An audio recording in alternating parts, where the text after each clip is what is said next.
मापमादमनुयुच्छथ मा कामरतिसन्थवम्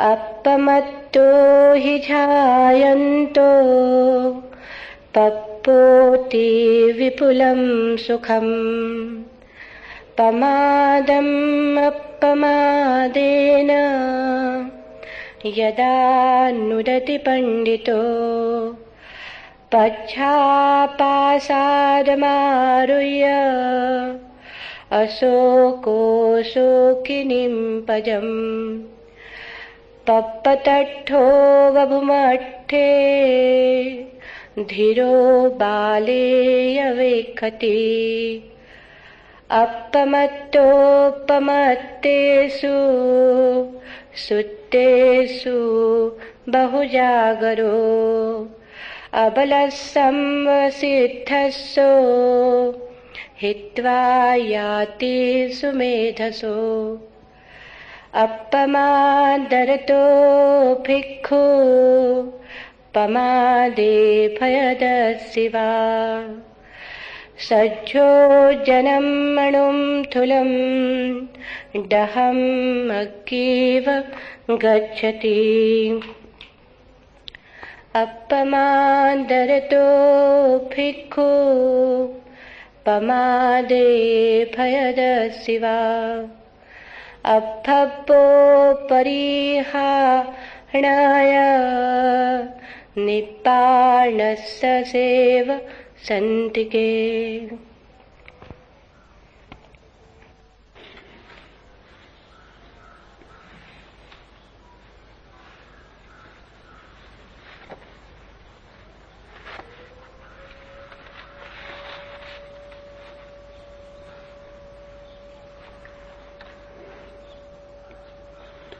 ढूंढता फिरता हूं मैं एक बाल अपने आप को, आप ही गोया मुसाफिर, आप ही मंजिल हूं मैं। खोज किसकी है? किसी और की नहीं, अपनी ही। पाना किसे है? वो बाहर नहीं है, भीतर है। जिसे हम तलाश रहे हैं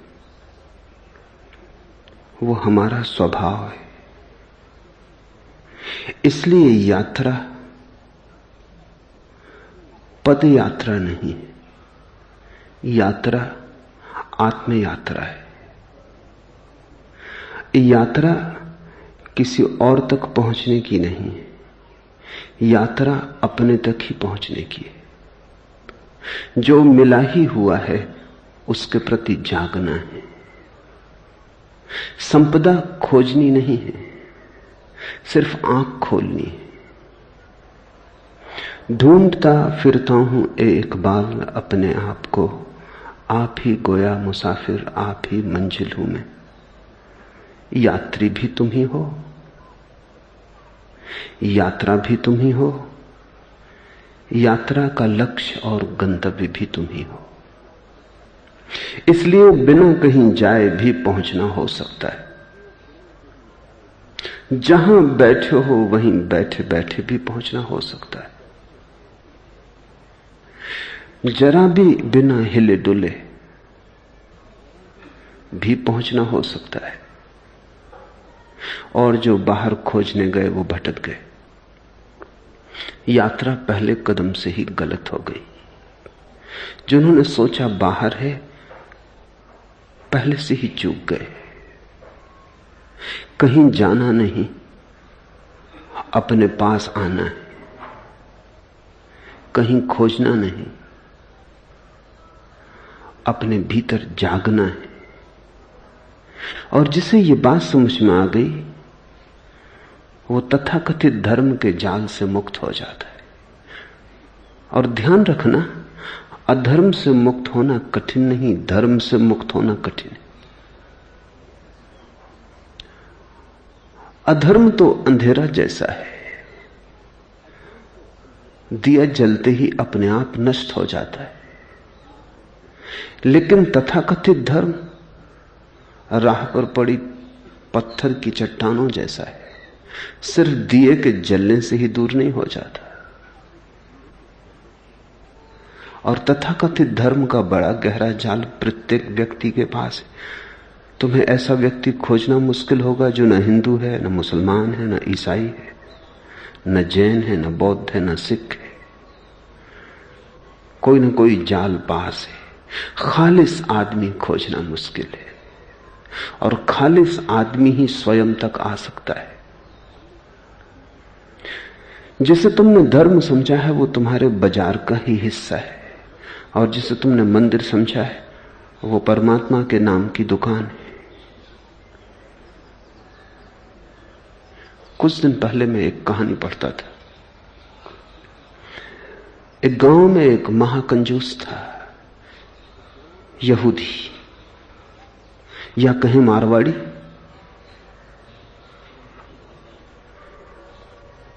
उसने कभी एक पैसा दान न दिया। गांव में भिखारी भी उसके घर की तरफ नहीं जाते थे। अगर कोई नया भिखारी उसके घर की तरफ जाता तो लोग समझ जाते कि नया भिखारी। जिसको थोड़ा भी पता है वो कभी भीख मांगने उसके द्वार पर न जाएगा। उसने कभी दिया ही नहीं। वो भिखारी से भी कुछ छीन सकता था, देना उसकी आदत न थी। लेकिन एक दिन वो गांव के धर्मगुरु के द्वार पर पहुंचा, यहूदी धर्मगुरु, और उसने कहा कि आज मेरे लिए कुछ प्रार्थना करनी होगी। धर्मगुरु ने सोचा कि अब प्रार्थना करवाने आया है तो कुछ दान करवा लेने का मौका है।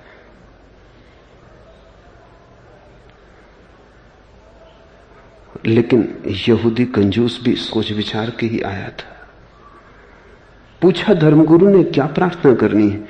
उस कंजूस ने कहा कि मेरी पत्नी बीमार पड़ी है, मर जाए, ये प्रार्थना करनी। धर्मगुरु ने कहा दान क्या दोगे। उस कंजूस ने कहा कि जीवन अगर मांगता तब तो दान मांगना उचित भी था। मौत मांग रहा हूं, इसके लिए भी दान देना पड़ेगा। कुछ तो संकोच करो। वो मौत मांगते संकोच नहीं कर रहा है। कुछ तो थोड़ा ख्याल करो, कुछ तो दया करो। धर्मगुरु ने देखा कि इतना आसान नहीं है मामला। उसने कहा कुछ भी हो, मौत हो कि जीवन हो, प्रार्थना तो तभी हम करेंगे जब कुछ दान हो। उसने कहा अच्छा 1 रुपया दे देंगे। बहुत धर्मगुरु ने जोर डाला तो उसने कहा 2 रुपया दे देंगे। ऐसे कुछ बात बनती ना दिखी तो धर्मगुरु ने कहा सुनो, मौत की प्रार्थना की नहीं जा सकती। कोई उल्लेख ही नहीं है शास्त्र में कि किसी की मौत के लिए प्रार्थना कभी की गई हो। परमात्मा से लोग जीवन की प्रार्थना करते हैं, मौत की नहीं। तुम मुझे क्षमा करो, ये काम मुझसे ना हो सकेगा। धर्मगुरु ने कहा छोड़ो भी ये बातें कानूनी, 5 रुपए दे सकता हूं। धर्मगुरु बोला कि नहीं, ये हो ही नहीं सकता, प्रार्थना तो जीवन की ही हो सकती है। लेकिन एक तरकीब तुम्हें मैं बता देता हूं, क्योंकि कानून में सब जगह तरकीब तो होती ही है। शास्त्रों में ऐसा कहा है कि अगर कोई आदमी मंदिर को दान का वचन दे और 3 महीने के भीतर दान न दे तो उसकी पत्नी मर जाती, दंड स्वरूप। तो तुम दान की घोषणा कर दो, देने की तो कोई जरूरत ही नहीं है, पत्नी 3 महीने के भीतर मर जाएगी। तो उस महाकंजूस ने कहा जब देना ही नहीं है तो उसने कहा तब ठीक है, तब 1 लाख रुपया दान दे देंगे। जब देना ही नहीं है, धर्मगुरु ने कहा जब देना ही नहीं तो क्या लाख, क्या 10 लाख, अरे 10 लाख ही कह दो। थोड़ा सा खुशाया, क्योंकि कल्पना में भी देना कष्टकर मालूम होता है। उसने कहा 10 लाख ज्यादा हो जाएंगे। पर धर्मगुरु ने कहा जब देना ही नहीं है तो जैसा 1 वैसा 10 लाख। वो बड़े बेमन से राजी हुआ। लौट गया घर। पत्नी मरी तो नहीं, बीमार थी, ठीक हो गई। वो बड़ा चकित हुआ। 3 महीने पूरे हुए, वो वापस आया। उसने कहा कि तो नियम काम नहीं किया। धर्मगुरु ने कहा कि देखो, शास्त्र कहता है दंड स्वरूप, एज ए पनिशमेंट, मगर तुम तो चाहते हो कि पत्नी मर जाए, इसलिए ये तुम्हें दंड तो ना होगा, ये तो पुरस्कार हो जाए। इसलिए प्रार्थना व्यर्थ गई। अगर तुम सच में ही चाहते हो पत्नी मर जाए, तो तुम अब ऐसा करो कि जाके बाजार से कुछ हीरे जवाहरात खरीदो, कुछ सुंदर साड़ियां खरीदो, पत्नी को भेंट करो। पत्नी तुम्हारे प्रति इतनी प्रेम से भर जाए और तुम भी इतने प्रेम से भर जाओ कि तुम्हारे प्राण कहने लगे कि नहीं, अब मत मार, हे परमात्मा मत मारना। तब वो मारेगा कि तभी तो दंड हो सकता, नहीं तो नियम। ये बात जची। पर उसने कहा हीरे जवाहरात मैंने कभी खरीदे नहीं। धर्मगुरु ने कहा क्या हर्ज है, पत्नी तो मर ही जाएगी, तुम बेच देना, थोड़ा लाभ ही भला हो जाए, नुकसान तो क्या होगा, चीजों के दाम तो रोज बढ़ते ही जाते। ये बात जची। वो गया,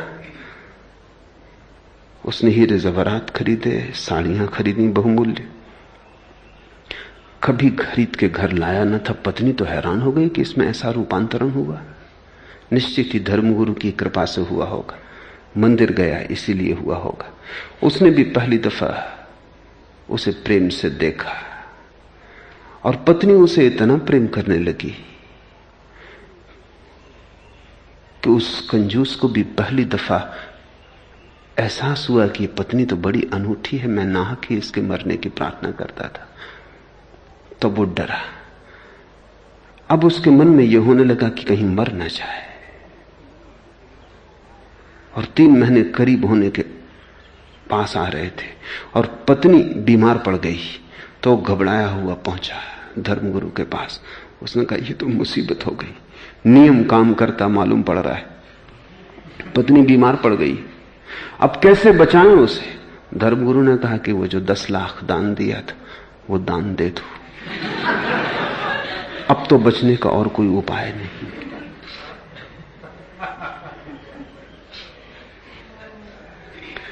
जिनको तुम मंदिर कह रहे हो वो तुम्हारे ही दुकान के आसपास बड़ी दुकानें, वहां भी व्यापार के वही नियम काम कर रहे हैं। धर्मगुरु तुम्हारे तुमसे भिन्न नहीं, हो भी नहीं सकते, नहीं तो तुम्हारे धर्मगुरु कैसे होंगे। तुम्हारे धर्मगुरु होने के लिए तुम्हारे जैसा ही होना जरूरी है। तुम्हारा ही गणित, तुम्हारा ही हिसाब, तुम्हारे ही मन का व्यवसाय। तुम्हारा मंदिर तुम्हारे जैसा है। ध्यान रखना, तुम्हारा मंदिर तुम्हारा है, परमात्मा का नहीं। तुमने ही बनाया है और तुमने जो मूर्ति स्थापित की है वो तुम्हारी ही मूर्ति होगी। परमात्मा की तो मूर्ति का तुम्हें पता भी कहां है। और तुम जिस मूर्ति के सामने झुके हो वो अपनी ही धारणाओं के सामने झुकना है। परमात्मा की कोई मूर्ति बनानी जरूरी नहीं, क्योंकि वो तो तुम में मूर्तिमान हुआ है। तुम्हें कहीं बाहर झुकने का सवाल नहीं, भीतर झुकने की कला आ जाए। ध्यान रखना, किसी के सामने भी झुकने का सवाल नहीं है, बस झुकने की कला आ जाए। झुकना तुम्हारा स्वभाव बन जाए। जिस दिन भी तुम भीतर झुकोगे तुम पाओगे मंदिर के सामने खड़े हो। जिस दिन भी भीतर तुम्हारी अकल टूटेगी, अहंकार गिरेगा, तुम पाओगे ये चिन्हमय मंदिर तो सदा से भीतर था। मैं मृण्मय मंदिरों में खोजता था, आदमी के बनाए घरों में पुकार रहा था, और जिसे मैं खोज रहा था वो मेरे भीतर सदा मौजूद था। ढूंढता फिरता हूं एक बाल अपने आप को, आप ही गोया मुसाफिर, आप ही मंजिल हूं मैं। तुम ही हो भगवान और तुम ही हो भक्त। तुम ही हो पूजा, पुजारी, पूज्य। और जब तक तुम्हें यह बात स्मरण ना आ जाए तब तक तुम भटकते ही रहोगे। इसलिए बुद्ध न तो परमात्मा की बात करते हैं, न प्रार्थना की बात करते हैं। बुद्ध केवल ध्यान की बात करते हैं। अब प्रमाद में मत लगे रहो, काम रति का गुणगान मत करो। प्रमाद रहित व ध्यान में लगा पुरुष विपुल सुख को प्राप्त होता है। एक एक शब्द समझ लेने जैसा है। प्रमाद में मत लगे रहो। जैसे तुम जी रहे हो वो जीवन प्रमाद का है। प्रमाद का अर्थात मूर्छा का। वो जीवन तंद्रा का है। कभी कभी तुम भी जागते हो तो तुम्हें भी लगता है तुम व्यर्थ ही जी रहे हो। ऐसा आदमी खोजना मुश्किल है जिसे कभी कभी झलक ना आती हो कि मैं क्या व्यर्थ जी रहा हूं। किसी दिन सुबह उठ के ऐसा लगता हो क्या सार है इसमें।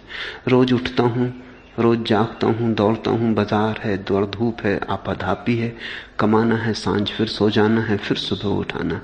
सुबह होती, शाम होती, उम्र यूं ही तमाम होती, लेकिन किस लिए?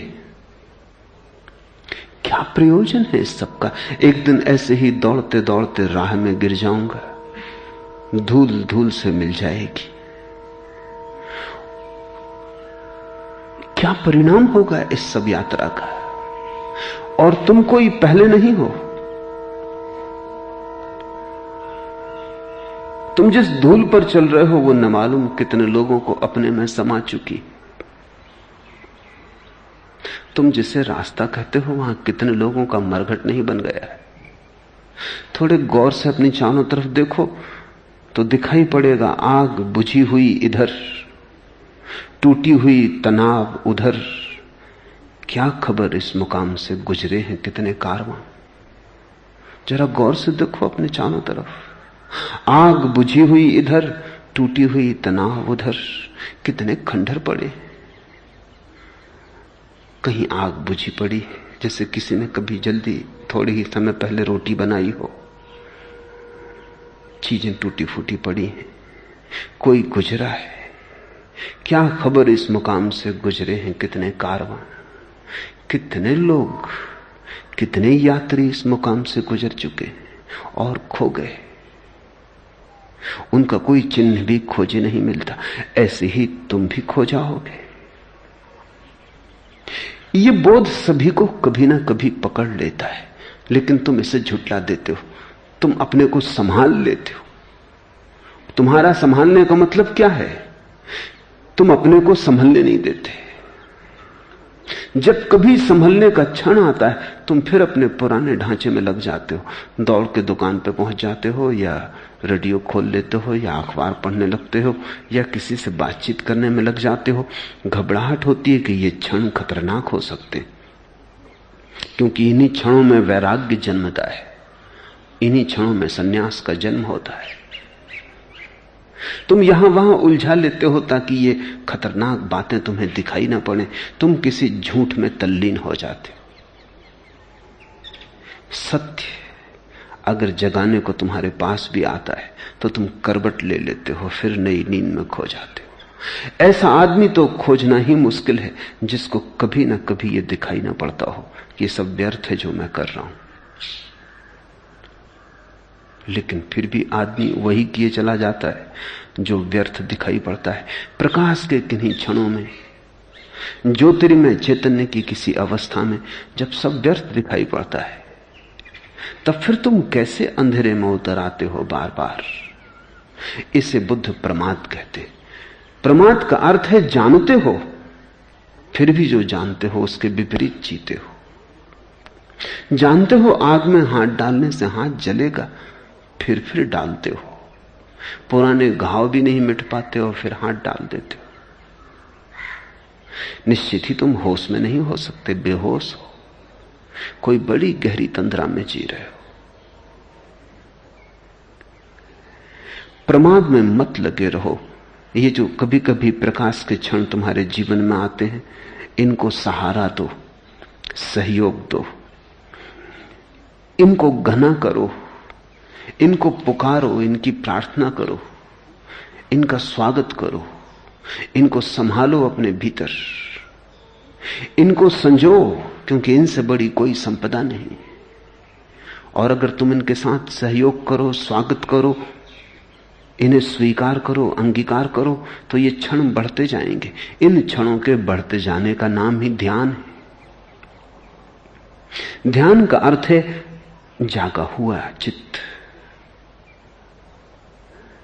प्रमाद का अर्थ है सोया हुआ चित्त।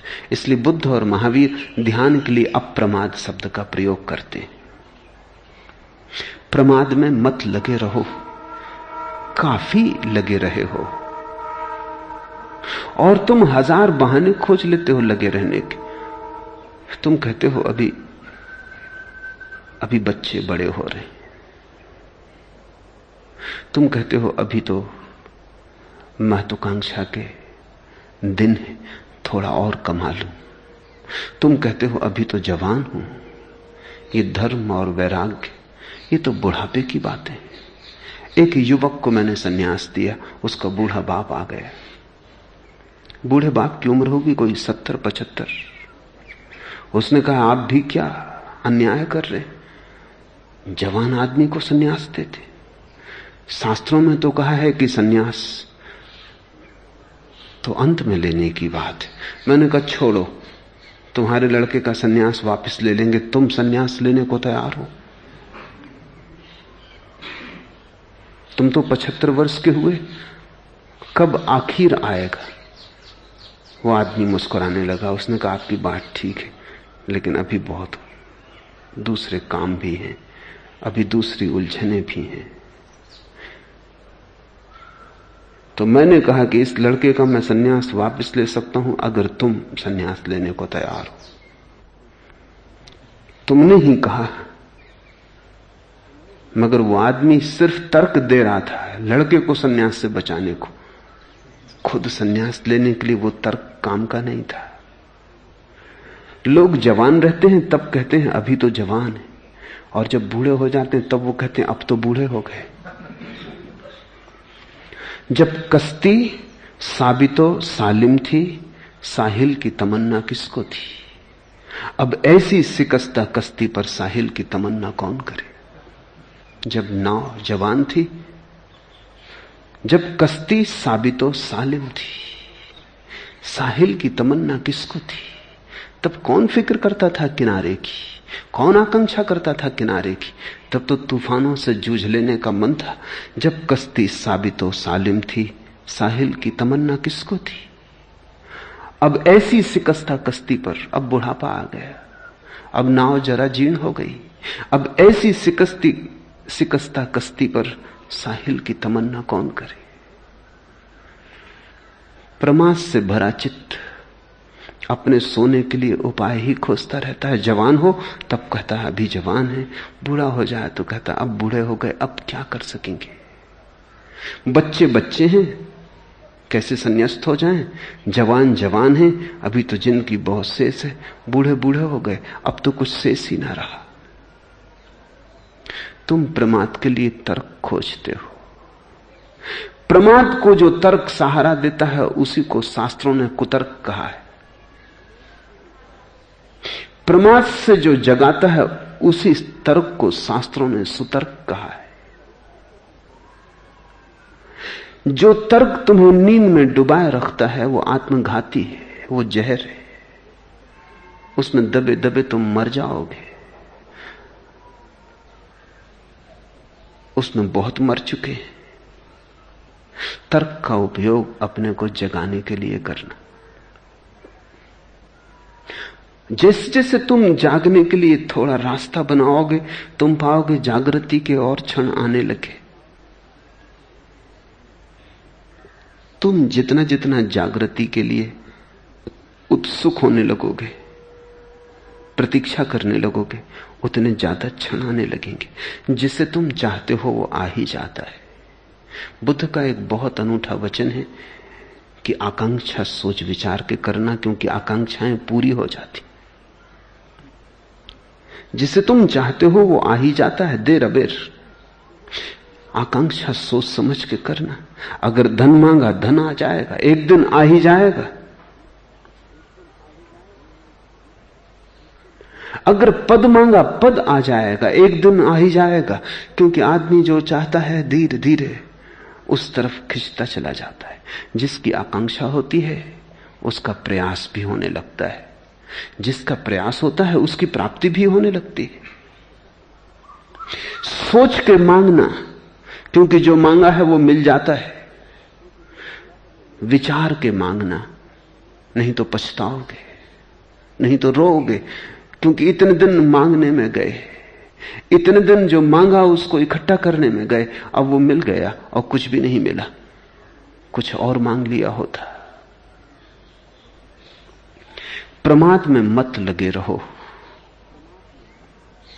पूरी जिंदगी जिसे तुम जिंदगी कहते हो एक गहरी नींद है, जिसमें तुम करते बहुत हो, होता कुछ भी नहीं, चलते बहुत हो, पहुंचते कहीं भी नहीं, जिसमें तुम सिर्फ मरते हो, जीते नहीं।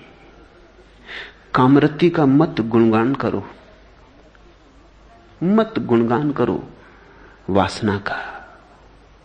क्योंकि जितना तुम गुणगान करते हो अपने ही गुणगान से प्रभावित होते चले जाते हो। आदमी आत्म सम्मोहन में गिरता है। तुमने कभी सोचा, तुम जिस चीज का गुणगान करते हो वही चीज तुम्हारे मन में समाने लगती। गुणगान तुम्हारा ही तुम ही को प्रभावित कर जाता है। बुद्ध और महावीर दोनों ने कहा है, काम कथा मत सुनो। लेकिन काम कथा ही लोग देखते हैं, सुनते हैं। फिल्म हो कि रेडियो हो कि किताब हो कि उपन्यास हो कि कविता हो, लोग काम कथा ही सुनते और पढ़ते हैं। और फिर जब काम वासना जोर से पकड़ती है, घबराते हैं। तब कहते हैं ये तो बड़ा मुश्किल है, इससे छुटकारा कैसे हो। उसी को आरोपित करते हैं, उसी को सींचते हैं, उसी को संभालते हैं। और जब संभल जाती है और जब सारे जीवन को जकड़ लेती, तो फिर चिल्लाते हैं, चीखते हैं कि इससे छुटकारा कैसे हो। काम वासना वस्तुतः कुछ भी नहीं, सम्मोहन है। और जिस चीज के प्रति भी तुम सम्मोहित होते चले जाओ, सम्मोहित का अर्थ है जिसका भी तुम सुझाव अपने को देते चले जाओ, वही चीज रसपूर्ण हो जाती। रस आदमी स्वयं डालता है। रस वस्तुओं में नहीं, तुम डालते हो। इसलिए प्रत्येक संस्कृति, प्रत्येक सभ्यता अलग अलग तरह की चीजों में उत्सुक हो जाती है। पर जिसमें उत्सुक हो जाती है उसी में सौंदर्य और काम वासना का जन्म हो जाता है। हजारों संस्कृतियां जमीन पर रही, उन्होंने अलग अलग चीजों में सौंदर्य देख लिया है। जिसमें सौंदर्य देखना चाहा है वहीं दिखाई पड़ गया है। बुद्ध कहते हैं, कामरति का मत गुणगान करो, रुको, सोचो। क्योंकि जिस चीज का भी तुम गुणगान करोगे तुम उस तरफ अनजाने आकर्षित होते चले जाओगे। आदमी अपनी ही बातों से प्रभावित हो जाता है।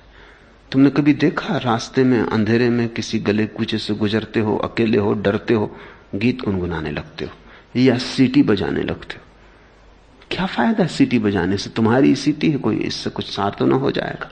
लेकिन अपनी ही सीटी की आवाज सुन के हिम्मत बढ़ जाती, जैसे कि अकेले नहीं हो।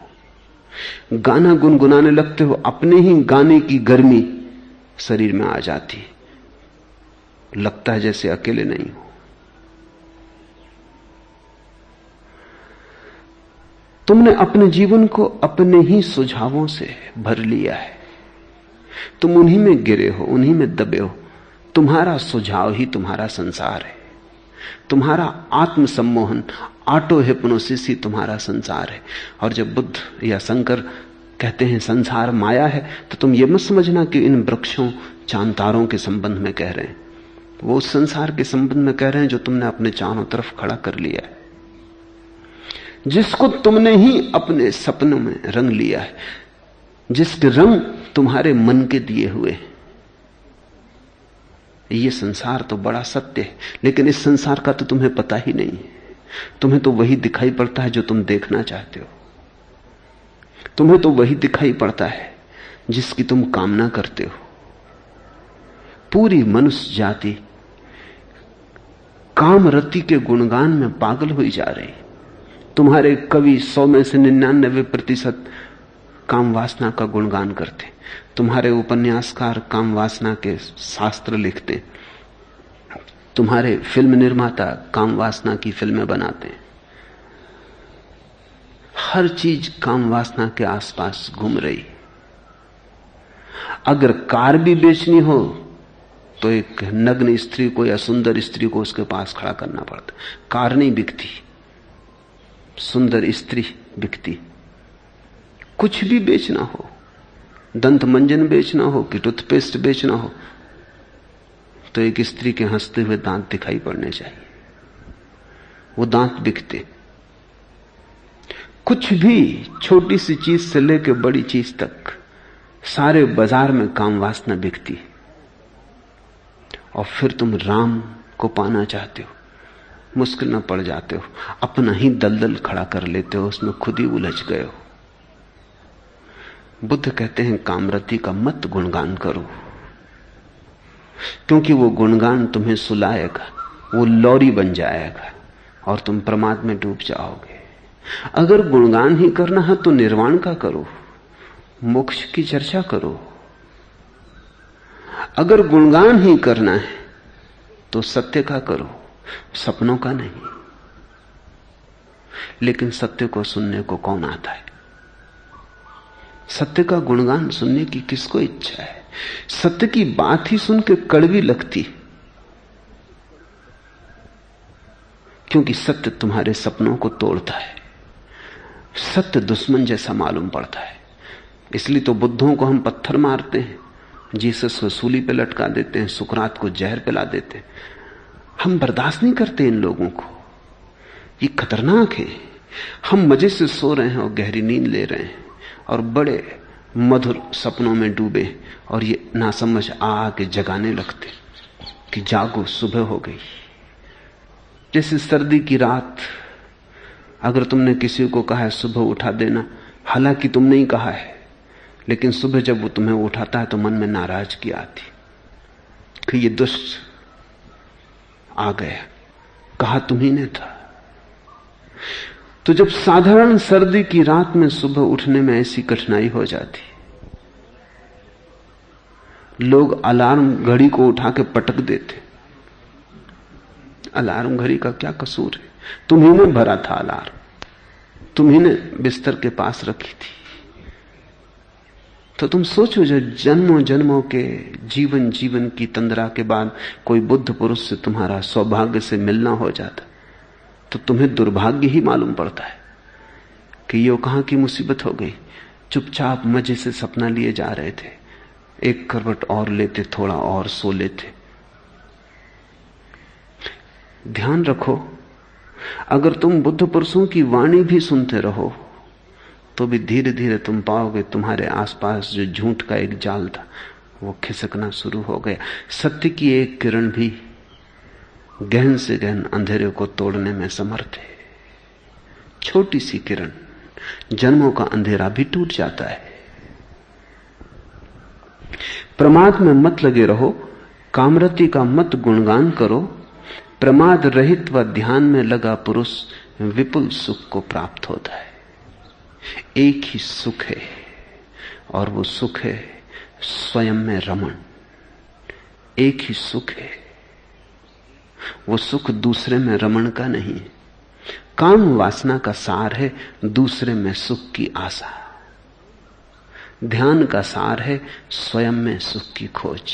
बस ये दो ही यात्राएं हैं, या तो दूसरे को खोजो या अपने को।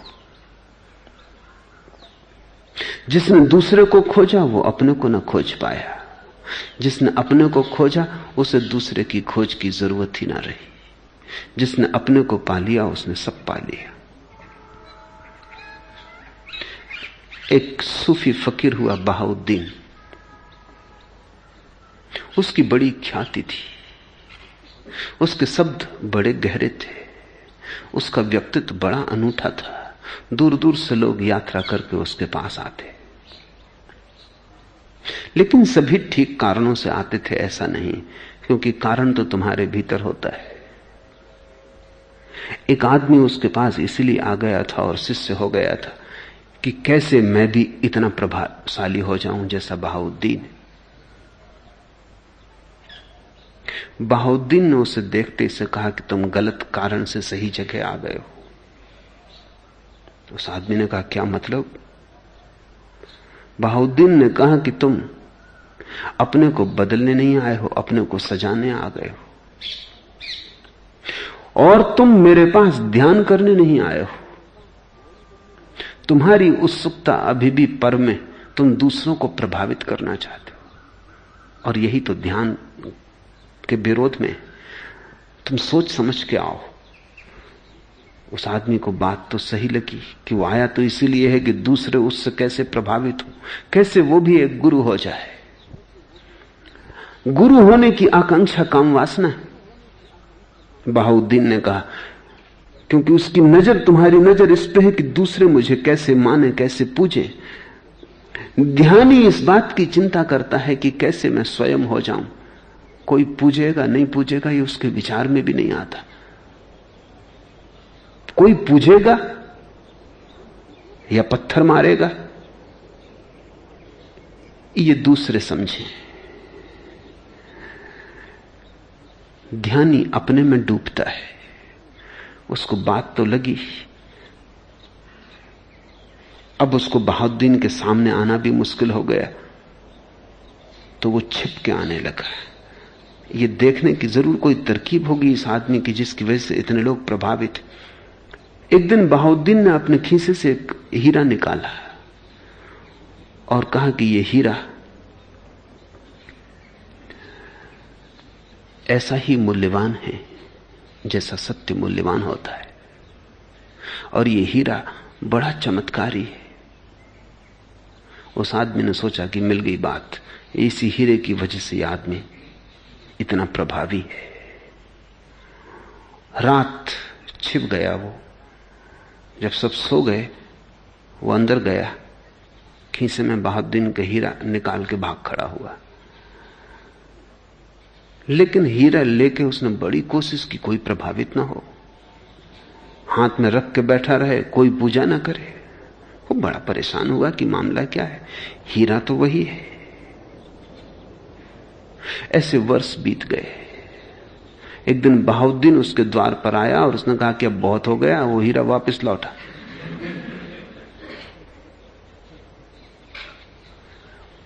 उस आदमी ने कहा लेकिन मैं इसी हीरे के बल बड़ा प्रभाव पैदा करने की कोशिश कर रहा हूं, कोई प्रभावित ही नहीं होता, मामला क्या है? बहाउद्दीन ने कहा जब तक तू हीरा ना हो जाए तब तक तेरे हाथ में आया हीरा भी पत्थर हो जाएगा, और तू अगर हीरा हो गया तो तेरे हाथ में आया हुआ पत्थर भी हीरा हो जाता है।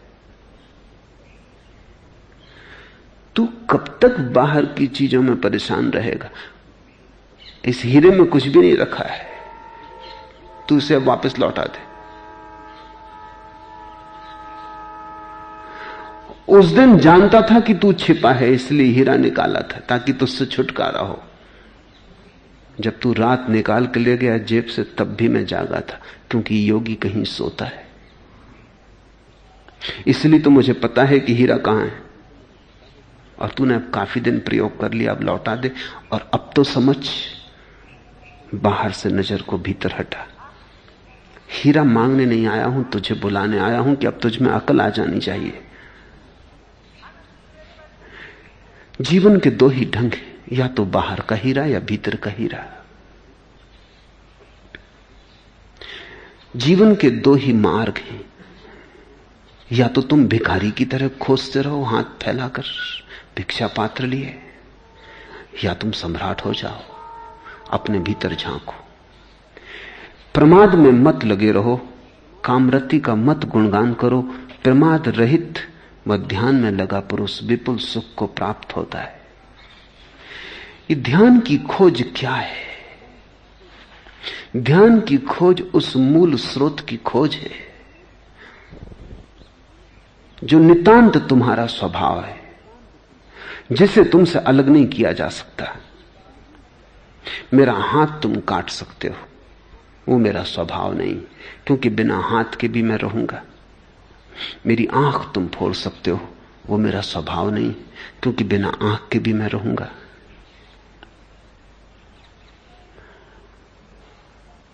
योगियों ने ऐसे प्रदर्शन किए हैं जिनमें उन्होंने श्वास भी छोड़ दी और फिर भी रहे। तो श्वास भी स्वभाव नहीं है। जो भी अलग किया जा सके वो स्वभाव नहीं। जो तुमसे अलग ना किया जा सके वही तुम हो। इस मूल की खोज करनी ही ध्यान है कि मैं उसी को पकड़ लूं जिसको कोई मुझसे छीन ना सके, जो चुराया ना जा सके, जो काटा ना जा सके, जलाया ना जा सके, मिटाया ना जा सके।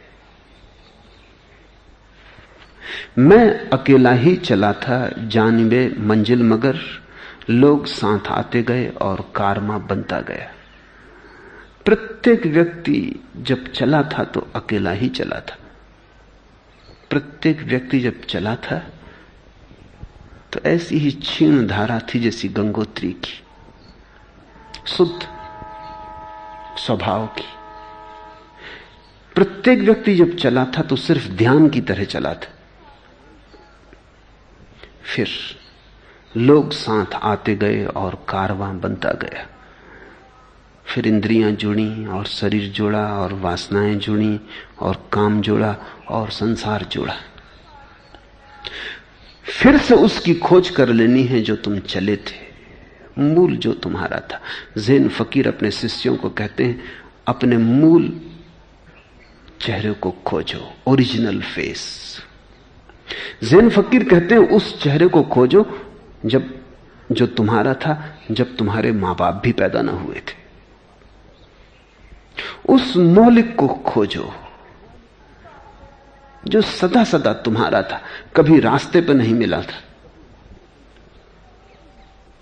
और से सब वस्त्र हैं जो तुम अपने चारों तरफ इकट्ठा करते चले गए। परत परत वस्त्रों की उतार डालनी है और उसको खोज लेना है जो तुम हो मूलतः, जो तुम्हारा स्वभाव है। ध्यान ऐसे ही है जैसे कोई प्याज के छिलकों को छीलता चला जाए। छिलके के बाद छिलके हैं और छिलके के बाद छिलके हैं, और फिर एक घड़ी आती जब सब छिलके खो जाते हैं और शून्य हाथ में रह जाता है। वही शून्य तुम्हारा स्वभाव है। इसलिए बुद्ध को लोगों ने शून्यवादी कहा, क्योंकि उन्होंने कहा कि वही शून्य तुम्हारा स्वभाव है, वही शून्य ध्यान है। तो ध्यान में परमात्मा की भी याद न रह जाए, क्योंकि वो भी एक परत होगी, वो भी एक अशुद्धि होगी, क्योंकि वो भी छोड़ी जा सकती है। जो भी छोड़ा जा सकता है वो छोड़ देना ध्यान की खोज है। उसी को बचा लेना है जो बच ही जाएगा। जिसको तुम छोड़ना भी चाहो तो न छोड़ सकोगे। और जैसे ही कोई व्यक्ति उस मूल स्वभाव को पहुंच जाता है, आनंद की अपरसीम वर्षा हो जाती। कबीर ने कहा कि मैं नाच रहा हूं और अमृत बरस रहा है। उस शून्य की घड़ी में सब मिल जाता है, सब जो तुमने चाहा था और जो तुमने चाहा नहीं भी था, जो तुमने सोचा था और जिसे तुम सोच भी ना सकते थे, सब, कोई कमी नहीं रह जाती। संतोष तभी उपलब्ध होता है, उसके पहले संतोष सब मन को समझाना है। अपने मन को समझा लेना एक बात है कि ठीक है संतोष करो, क्योंकि लोग कहते हैं संतोष में सुख है। मैं तुमसे कहता हूं सुख में संतोष है।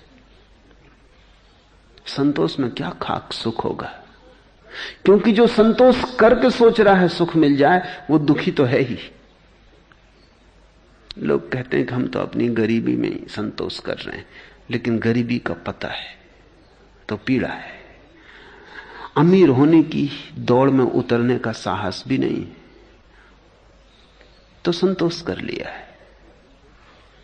यह संतोष मजबूरी है, यह संतोष सुख नहीं है।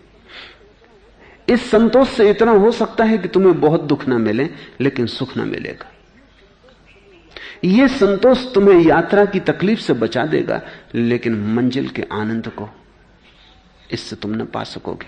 मैं तुमसे कहता हूं सुख संतोष है और सुख केवल उसी को मिलता है जिसने स्वयं को जाना। स्वयं को जानना सुख है, स्वयं में रत हो जाना महासुख है, स्वयं में ठहर जाना स्वर्ग है। उसके अतिरिक्त सब दुख है। उसके अतिरिक्त तुम कुछ भी पालो तृप्ति न होगी, उसे पाते ही तृप्ति हो जाती। जब पंडित प्रमाद को अप्रमाद से हटा देता है तब वह प्रज्ञारूपी प्रसाद पर चढ़कर स्वयं अशोक और धीर बना संसार की शोकाकुल प्रजा को उसी प्रकार देखता है जिस प्रकार कोई पर्वत पर चढ़कर नीचे भूमि पर खड़े लोगों को देखे। एक एक शब्द बहुमूल्य है। जब पंडित प्रमाद को अप्रमाद से हटा देता है, अंधेरे को हटाने का और कोई उपाय भी नहीं। कैसे हटाओगे अंधेरे को? दिया जला लो। तलवारें लाने की जरूरत नहीं है कि अंधेरे से लड़ो, न बम बंदूक काम आएगी, न पहलवानी की कोई जरूरत है। मोहम्मद अली को भी लड़ाओगे अंधेरे से तो मोहम्मद अली ही हारेगा, अंधेरा हारने वाला नहीं, क्योंकि अंधेरा है ही नहीं। उससे लड़ोगे कैसे? लड़ने के लिए भी तो कोई चाहिए। अंधेरा तो अभाव है, तो अंधेरे को धक्के मत देने लग जाना। बहुत लोग यही कर रहे हैं। कोई क्रोध से लड़ रहा है, कोई काम से लड़ रहा है, कोई लोभ से लड़ रहा है, कोई मोह से लड़ रहा है। ये सब अंधेरे से लड़ने वाले लोग। बुद्ध पुरुषों ने ये नहीं कहा है। बुद्ध कहते हैं जब पंडित प्रमाद को अप्रमाद से हटा देता है, अंधेरे को हटाने का एक ही उपाय है, दिए को जला लेना। जब पंडित ज्ञानवान व्यक्ति प्रमाद के अंधकार को अप्रमाद के दिए से हटा देता है, बेहोशी को होश से तोड़ डालता है, और कोई उपाय नहीं है। इसलिए तुम क्रोध से मत लड़ना। उतनी ही शक्ति ध्यान को पाने में लगाओगे तो ध्यान भी मिल जाएगा और क्रोध तो अपने से चला जाता है। जितनी शक्ति लोगों ने अंधकार से लड़ने में लगाई वो व्यर्थ ही गई। और अंधकार हंसता है, तुम्हारा मजाक उड़ाता है, क्योंकि वो मूढ़तापूर्ण है।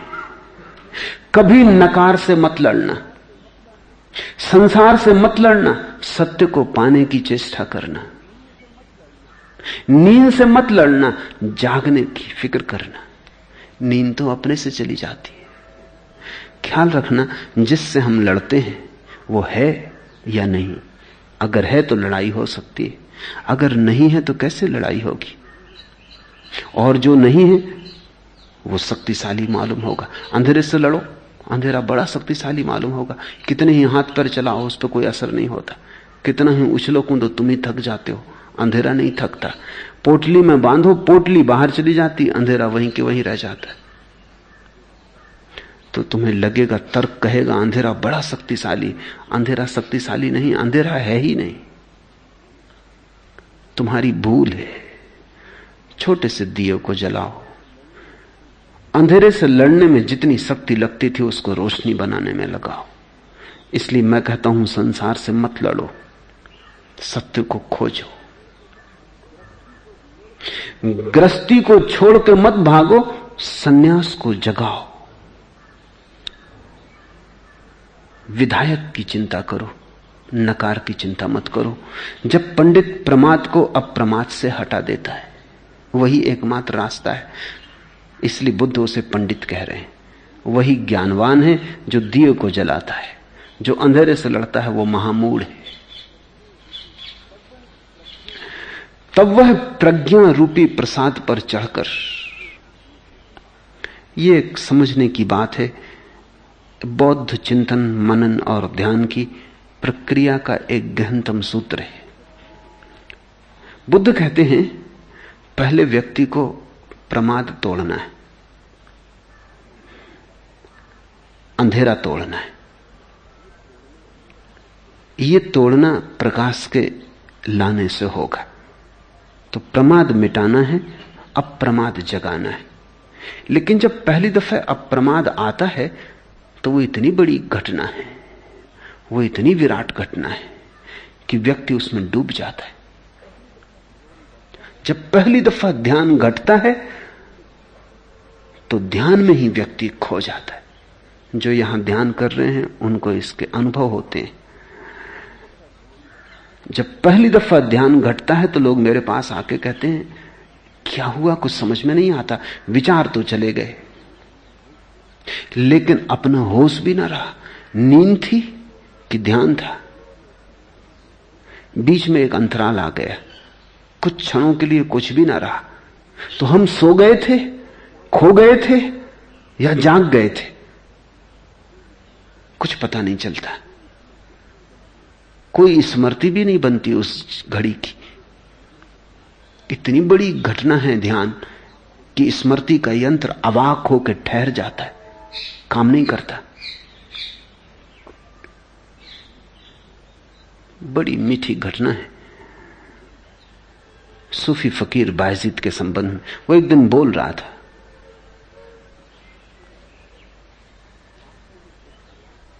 पास में ही एक घड़ियाल टंगा था।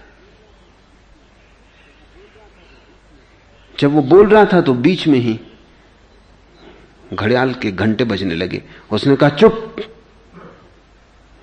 वो घड़ी चुप हो गई और वो बोलता रहा। लोग बड़े हैरान हुए। जब वो बोल चुका तब घड़ी जहां रुक गई थी, जितने घंटे बजाने बाकी रह गए थे वो उसने बजाए। लोगों ने कहा कि राज समझे नहीं, ये मामला क्या है। बायजीद ने कहा कि जब भीतर का समय रुक गया तो घड़ी न मानेगी। ऐसा हुआ हो जरूरी नहीं, पर बात महत्वपूर्ण है। भीतर की घड़ी जब रुक जाती तो बाहर की घड़ी का क्या कहना। जब ध्यान उतरता है तो समय की धारा ठहर जाती। जब ध्यान उतरता है तो स्थान का भाव खो जाता है। तुम कहां हो, कब हो, कौन हो, सब ठहर जाता है। स्मृति का यंत्र अवाक हो जाता है, चौंक के रुक जाता है। ध्यान का समय आता है, चला जाता है। जब तुम वापस लौटते हो अपनी तंद्रा के जगत में, विचार में, और घड़ी फिर घंटे बजाती है, तब तुम सोचते हो हुआ क्या मैं सो गया था। लेकिन सोने की भी याद होती। रात तुम आज सोए थे, सुबह तुम कहते हो बड़ी गहरी नींद आई, या एकदम तुम कहते हो नींद ठीक से ना आई, उथली उथली रही, उबड़ खाबड़ रही, सपने बहुत रहे, राहत न मिली, विश्राम न मिला, रात भर पड़े रहे, करवटें बदली। नींद आई, टूट टूट के आई, टुकड़ों टुकड़ों में आई, सातत्य ना रहा। या कभी तुम कहते हो बड़ी गहरी नींद आई, बड़ा आनंद मालूम हो रहा है, सुबह बड़ी ताजगी। तो नींद की तो स्मृति बनती है, ध्यान की स्मृति नहीं बनती। पर पहली दफा जब ध्यान घटता है तो ऐसा ही लगता है जैसे कि सब खो गया। हुआ क्या, हम कहां थे, हम कहां खो गए थे। कारण है, जब पहली दफा अंधेरा जाता है और रोशनी आती तो आंखें चकाचौंध से बंद हो जाती। तो पहला तो प्रकाश का अनुभव भी करीब करीब अंधेरे जैसा ही होता है। जैसे तुम अंधेरे कमरे से अचानक बाहर रोशनी में आ गए और तुमने सूरज देखा, तुम्हारी आंखें बंद हो जाएंगी। और जो जन्मों जन्मों से अंधेरी गुहा में रहा है, वो जब पहली दफा ध्यान के सूरज को देखेगा, स्वाभाविक है आंख बंद हो जाए, सब ठहर जाए। तो बुद्ध ने कहा है प्रमाद मिटता है अप्रमाद से, और जब व्यक्ति अप्रमाद के भी ऊपर उठता है तब प्रज्ञा, जब ध्यान के भी ऊपर उठता है, समाधि के भी ऊपर उठता है। ये बुद्ध की बड़ी गहन खोज है। समाधि के ऊपर उठने की बात पतंजलि ने भी नहीं कही, और बुद्ध ठीक कहते हैं, मैं भी उसका गवाह। पतंजलि ने समाधि तक बात कही। ऐसा नहीं कि समाधि के आगे पतंजलि को पता नहीं, लेकिन कहने की कोई जरूरत ना समझी होगी। जो समाधि तक पहुंच गया वो अगला कदम अपने आप उठ जाता है, उसकी चर्चा व्यर्थ है। लेकिन बुद्ध पहले व्यक्ति हैं जिन्होंने समाधि के पार की बात का ठीक ठीक उल्लेख किया। वो इतना अज्ञात लोक है, उसका न तो कोई भूगोल बना है न कोई एटलास है। बुद्ध पुरुषों ने धीरे धीरे थोड़ी थोड़ी बातें उसके संबंध में कही, थोड़े इशारे। बुद्ध का ये इशारा गहरे से गहरे इशारों में एक है। बुद्ध कहते हैं समाधि के भी पार उठने की एक दशा है। समाधि का उपयोग इतना ही है कि उससे चित्त मिट जाए। रोशनी को इसलिए चाहा था कि अंधेरा मिट जाए, कोई रोशनी को पकड़ के थोड़ी बैठ जाना है। रोशनी के भी पार जाना है। अंधेरे के पार तो जाना ही है, रोशनी के भी पार जाना है। संसार के तो पार जाना ही है। संसार के विपरीत में जो तुमने सन्यास स्वीकार किया उसके भी पार जाना है। परम सन्यासी वही है जिसका सन्यास भी विसर्जित हो गया। परम ध्यानी वही है जिसका ध्यान भी पीछे छूट गया, जो ध्यान से भी आगे निकल आया। संसार तो छोड़ा ही, स्वप्न तो छोड़े ही, जागरण को पकड़ा नहीं, वो भी छोड़ दिया। पूरा द्वंद्व चला गया, निर्द्वंद हुए, अद्वैत हुआ। जब पंडित प्रमाद को अप्रमाद से हटा देता है तब वह प्रज्ञारूपी प्रसाद पर चढ़कर, तब पहली दफा प्रज्ञा के शिखर पर चढ़ाई शुरू होती। स्वयं अशोक और धीर बना। अब न तो उसे कोई दुख होता न कोई सुख। ध्यान में सुख है, गैर ध्यान में दुख है। इसलिए बुद्ध ने कहा, प्रमाद रहित व ध्यान में लगा पुरुष विपुल सुख को प्राप्त होता है। लेकिन सुख भी बहुत सुख नहीं है, महासुख नहीं। जो मिला है वो कितना ही बड़ा हो, अनंत नहीं हो सकता। अनंत तो वही हो सकता है जो मिला ही नहीं कभी। अनंत तो वही हो सकता है जिसकी शुरुआत भी कभी नहीं हुई, उसी का अंत भी ना होगा। तो बुद्ध कहते हैं, प्रज्ञा रूपी प्रसाद पर चढ़कर स्वयं अशोक और धीर बना। संसार को, शोकाकुल प्रजा को उसी प्रकार देखता है जिस प्रकार कोई पर्वत पर चढ़कर नीचे भूमि पर खड़े लोगों को देखे। प्रमादी लोगों में, अप्रमादी और सोए लोगों में बहुत जागृत पुरुष वैसे ही आगे निकल जाता है जैसे तेज घोड़ा मंद घोड़े से आगे निकल जाता है। इन प्रतीकों में उलझ मत जाना, क्योंकि मजबूरी है बुद्ध पुरुषों की भी। शब्दों का उपयोग करना पड़ता है, शब्द तुम्हारे और तुम्हारे रंग में रंगे। बुद्ध भी उनका उपयोग करे तो भी तुम्हारे अर्थ की धूल उन शब्दों पर जम जाती। जैसे बुद्ध कहते हैं, प्रमादी लोगों में अप्रमादी और सोए लोगों में बहुत जागृत पुरुष। अपमत्तो पम्मतेसु सुत्तेसु बहु जागरो, जो बहुत जागा हुआ है सोए हुए लोगों में। प्रमादियों में जो अप्रमादी है वो वैसे ही आगे निकल जाता है जैसे तेज घोड़ा मंद घोड़े से आगे निकल जाता है। लेकिन ये उदाहरण ठीक नहीं, क्योंकि तेज घोड़ा और मंद घोड़ा, उनके बीच जो भेद है वो मात्रा का है, गुण का नहीं। वो डिग्री का है, क्वांटिटी का है, क्वालिटी का नहीं। लेकिन सोए और जागे आदमी में जो भेद है वो गुणात्मक है, परिमाणात्मक नहीं।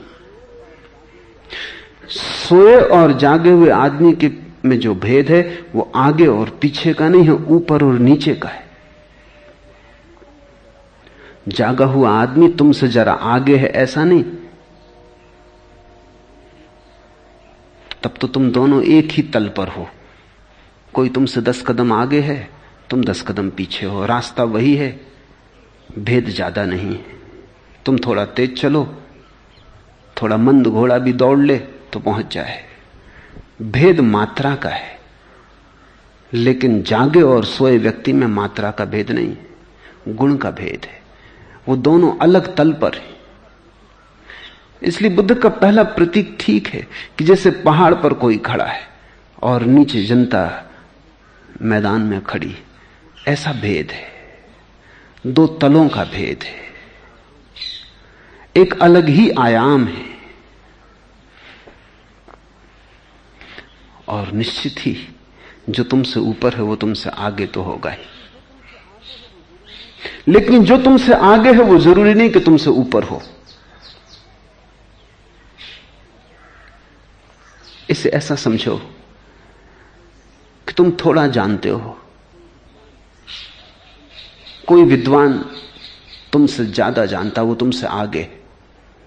तुम 100 बातें जानते हो, वो 1000 बातें जानता है। फर्क मात्रा का है, 900 बातें ज्यादा जानता है। तुमने एक शास्त्र पढ़ा, उसने 1000 पढ़े, पर तुम दोनों में बुनियादी कोई भेद नहीं। फिर एक प्रज्ञा को उपलब्ध व्यक्ति है, उसमें भेद ऐसा नहीं कि तुमने एक शास्त्र पढ़ा, उसने 1000 पढ़े, ये सवाल ही नहीं है। तुम सोए, वो जागा, तुम नींद में पड़े, वो होश में, तुम अंधेरे में खड़े, वो प्रकाश में। गुण का भेद है। स्वभावता जो तुमसे ऊपर है वो तुमसे आगे तो होगा ही। इसलिए प्रज्ञावान पुरुष प्रतिभाशाली तो होगा ही, लेकिन प्रतिभाशाली पुरुष अनिवार्य रूप से प्रज्ञावान नहीं होता। तो जिन्होंने प्रज्ञा को खोजा उन्होंने प्रतिभा को तो मुफ्त पा लिया, वो तो छाया है। लेकिन जो प्रतिभा को ही खोजते रहे उन्होंने प्रज्ञा को नहीं पाया।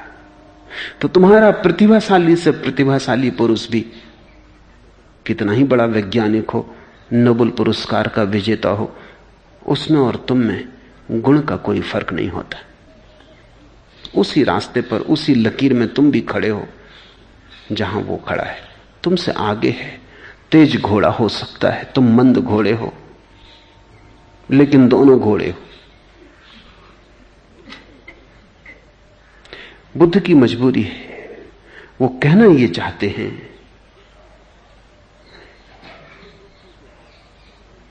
कि जिस व्यक्ति के पास जागरण की कला है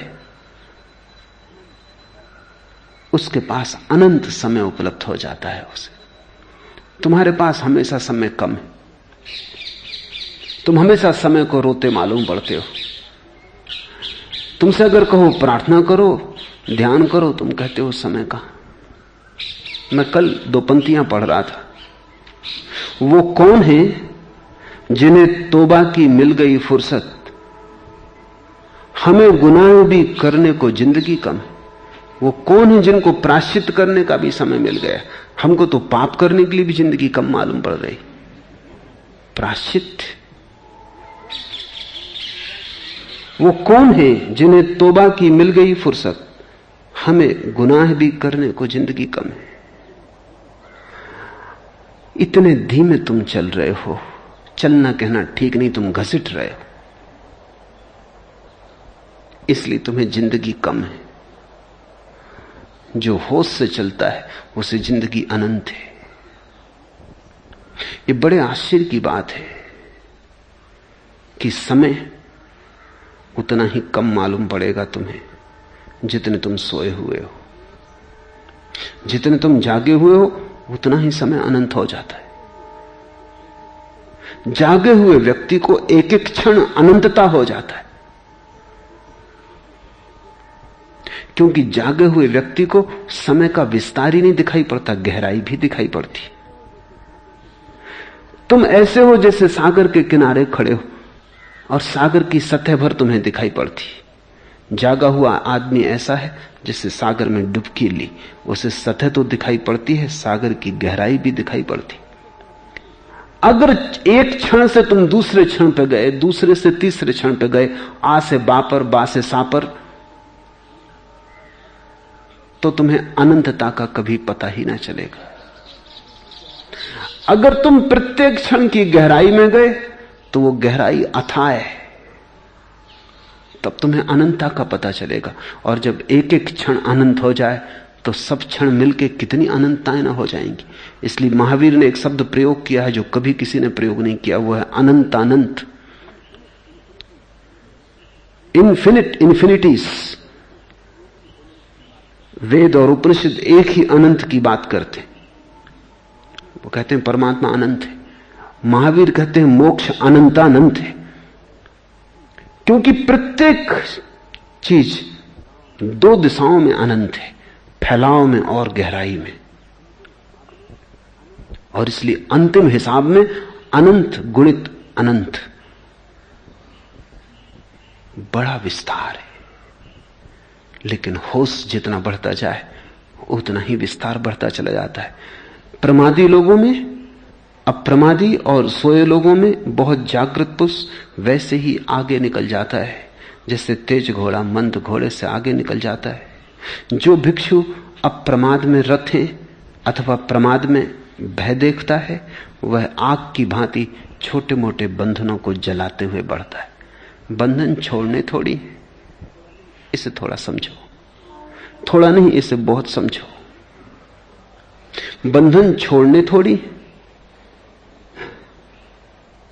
बंधन जलाने, क्योंकि छोड़े बंधन फिर बंध सकते हैं।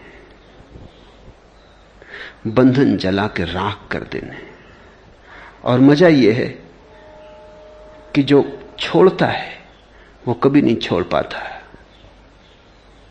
लेकिन जो जागता है वो अचानक पाता है वो जल गए। क्योंकि बंधन है तुम्हारी नींद के ही। जैसे एक आदमी सोया है, सपने में खोया है कि कारागृह में बंद है, कि हाथ में जंजीरें पड़ी, वो लाख उपाय करे सपने में जंजीरें रख देने का, क्या फायदा होगा? सपना नहीं टूट जाएगा। वो छूट भी जाए जंजीरों से तो भी सपने में ही है, कारागृह से भी निकल जाए सपने में तो भी सपने में ही है। सपना ही असली कारागृह है।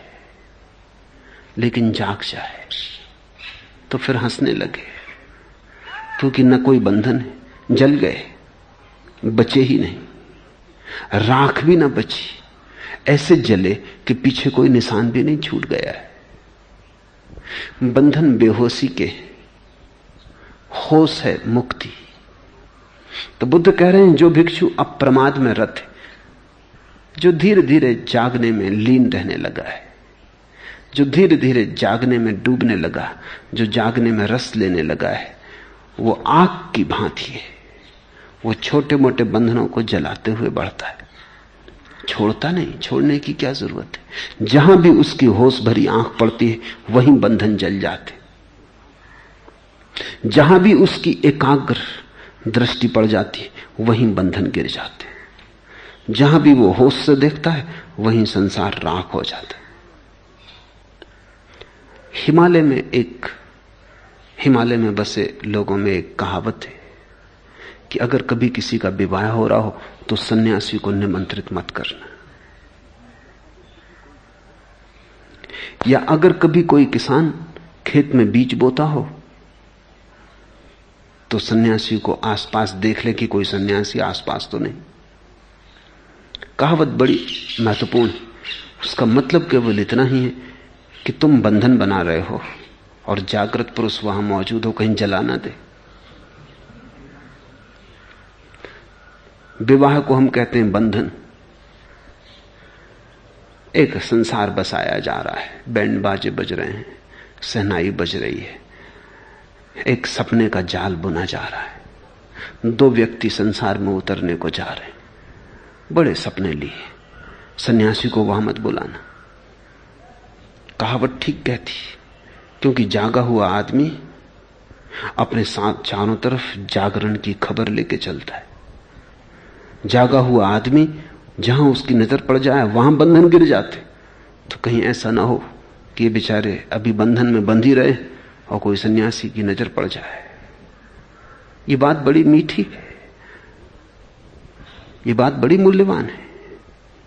जागृत पुरुष की बोध में उसके खुद के बंधन तो गिरते ही हैं, जो उसके करीब आने का साहस जुटा लेते उनके भी गिर जाते।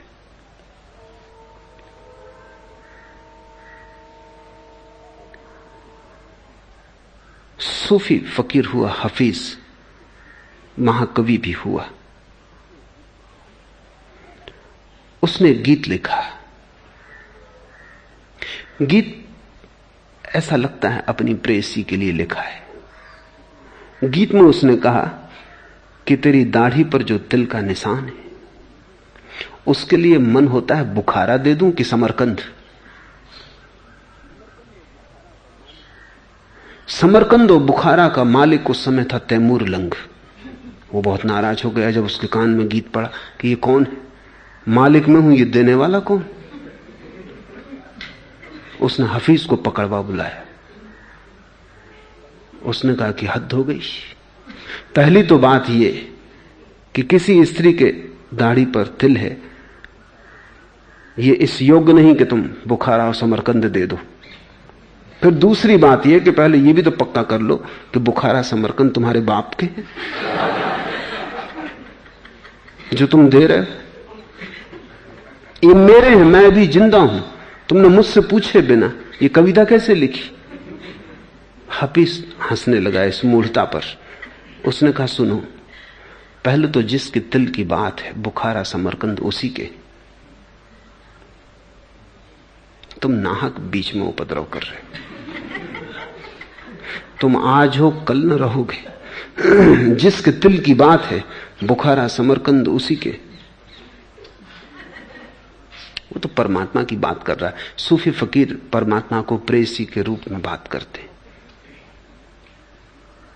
और फिर दूसरी बात, उसी की चीज उसी को लौटा देने में क्या लगता। न बुखारा समरकंद तुम्हारे हैं न मेरे, वो मुझे भी पता है, मगर जिसके हैं उसी को मैं लौटा रहा हूं। तुम बाधा डाल रहे हो, देखो पीछे पछताओगे। और हफीज ने कहा सुनो, मैं गरीब आदमी हूं लेकिन मेरा दिल तो देखो, कुछ मेरे पास नहीं, बुखारा समरकंद दे दी, तुम्हारे पास सब है, अपनी कृपणता तो देखो। हफीज की ऐसी बात सुन के कहते हैं तैमूर लंग भी हंसने लगा, अन्यथा वो हंसने वाला आदमी ना था।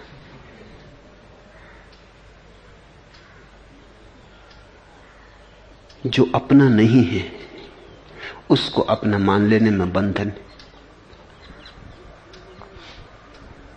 और जो अपना नहीं है उसको अपना मान लेने में न केवल बंधन है बल्कि दूसरे से प्रतिस्पर्धा है, संघर्ष है। सारे जगत की कलह यही तो है कि यहां सभी ने चीजों को अपना मान रखा है जो उनकी नहीं। असली मालिक तो चुप है। बुखारा समरकंद उसी के, लेकिन तैमूर लंग, ये लंगड़ा बीच में खड़ा है। लंगड़ा था इसलिए लंग, लंगड़ा है लेकिन सारी दुनिया पे कब्जे की आकांक्षा है। सभी लंगड़ों की यही आकांक्षा है। ये परमात्मा की चीज भी परमात्मा को देने में इसको कष्ट हो रहा है। देना भी कहां है, उसकी ही है। ये तो एक बात थी, कहने का एक ढंग था, एक लहजा था। जैसे जैसे तुम्हारा होश बढ़ेगा तुम्हें लगेगा अपना कुछ भी नहीं है, अपने सिवाय अपना कुछ भी नहीं है। और आखिर में तुम पाओगे कि वो जो अपना है वो भी अपना नहीं है, वो भी परमात्मा का। तब प्रज्ञा, समाधि तक भी तुम्हें अपना थोड़ा बोध रहेगा, सारी चीजों से संबंध छूट जाएगा लेकिन स्वयं से संबंध बना रहेगा। प्रज्ञा में वो संबंध भी छूट जाता है। इसलिए बुद्ध ने कहा आत्मा समाधि तक, उसके बाद अनात्मा। अत्ता समाधि तक कि तुम हो, फिर एक ऐसी भी घड़ी आती जहां तुम भी नहीं हो, बूंद सागर में गिर गई।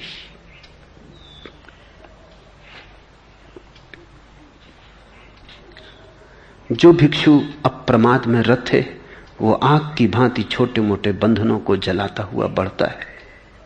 जो भिक्षु अप्रमाद में रत है अथवा प्रमाद में भय देखता है, उसका पतन होना संभव नहीं है। वह तो निर्वाण के समीप पहुंचा हुआ है। लेकिन ध्यान रखना, समीप। बुद्ध एक एक शब्द के संबंध में बहुत बहुत हिसाब से बोलते हैं। अप्रमाद सिर्फ समीप है। जब अप्रमाद भी छूट जाएगा तब निर्वाण। बेहोशी तो जाएगी ही, होश भी चला जाएगा, क्योंकि बेहोशी और होश दोनों एक ही सिक्के के दो पहलू हैं। पराया तो छूटेगा ही, स्वयं का होना भी छूट जाएगा, क्योंकि पराया और स्वयं दोनों भी एक सिक्के के दो पहलू हैं। तू तो मिटेगा ही, मैं भी मिट जाएगा, क्योंकि मैं और तू एक ही चर्चा के दो हिस्से, एक ही संवाद के दो छोर हैं। लेकिन जो अप्रमाद में रत है उसका कोई पतन नहीं होता। ऐसे ही जैसे दिया हाथ में हो तो तुम टकराते नहीं। घर में अंधेरा हो और तुम अंधेरे में चलो तो कभी कुर्सी से, कभी मेज से, कभी दीवार से टकराते हो। हाथ में दिया हो फिर टकराना कैसा? फिर तुम्हें राह दिखाई पड़ती। असली सवाल राह का खोज लेना नहीं है, असली सवाल हाथ में दिए का होना है। इसलिए बुद्ध का आखिरी वचन जो उन्होंने इस पृथ्वी पर अंतिम शब्द कहे, आनंद ने पूछा हम क्या करेंगे? तुम जाते हो, तुम्हारे रहते हम कुछ न कर पाए। दिन और रात हमने बेहोशी में गंवा दी, तुम्हें सुना और समझ ना पाए। तुमने जगाया और हम जागे नहीं। अब तुम जाते हो, अब हमारा क्या होगा? बुद्ध ने कहा इस बात को सूत्र की तरह याद रखना, क्योंकि मैं तुम्हारे काम नहीं पड़ सकता। अप दीपो भव, तुम अपने दिए बनो, क्योंकि वही काम पड़ सकता है। अप्रमाद यानी अप दीपो भव, अपने दिए बनो, जागो, होश पूर्वक जियो। संसार यही है, जो बेहोशी में जीता है वो माया में, जो होश में जीता है वो ब्रह्म में। जीने की शैली बदल जाती है, जीने की जगह थोड़ी बदलती। यही है सब, यही वृक्ष, यही पौधे, यही पक्षी, यही झरने। तुम बदल जाओगे, लेकिन जब दृष्टि बदल जाती है तो सब सृष्टि बदल जाती है। आज इतना ही।